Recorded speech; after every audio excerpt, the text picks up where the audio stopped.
నేను హిందువుని, నేను ముసల్మాన్, నేను క్రిస్టియన్, నేను బ్రాహ్మణుని, నేను రెడ్డిని, నేను చౌదరిని, నేను కాపుని, నేను హరిజనుని, నేను ఉత్తర హిందుస్థాన్, నేను దక్షిణ హిందుస్థాన్ అని మీలో మీరు రెచ్చగొట్టుకునేలా చేస్తారు. ఎక్కడ నీ పుణ్యభూమి, ఎక్కడ నీ దేశం? 1వ క్లాసు పిల్లవాడు చదువుతాడు.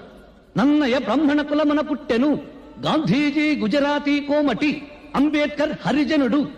ఎవడడిగాడండి వీళ్ళ కులం దేశానికి నూరి పుయ్యమని? ఇవన్నీ వాగితే నేను పిచ్చోడు. పొరపాటుని మీలో ఎప్పుడైనా దేశభక్తి అనే ఆవేశం పుడితే దాని మీద నీళ్లు చల్లడం చాలా తేలిక.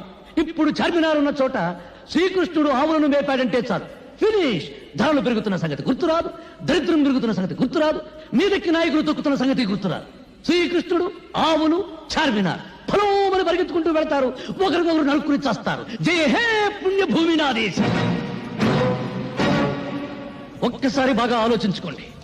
బ్రిటిష్ వాళ్ళను వెళ్ళగొట్టడానికి ఈ దేశంలో కాలిన బస్సుల కన్నా, తగలబడిన ఆఫీసుల కన్నా, చచ్చిన మనుషుల కన్నా 47 ఏళ్ల స్వాతంత్రంలో మన రాజకీయాల కోసం, మన వర్గాల కోసం, మన కులాల కోసం తగలబెట్టుకున్నదే ఎక్కువ.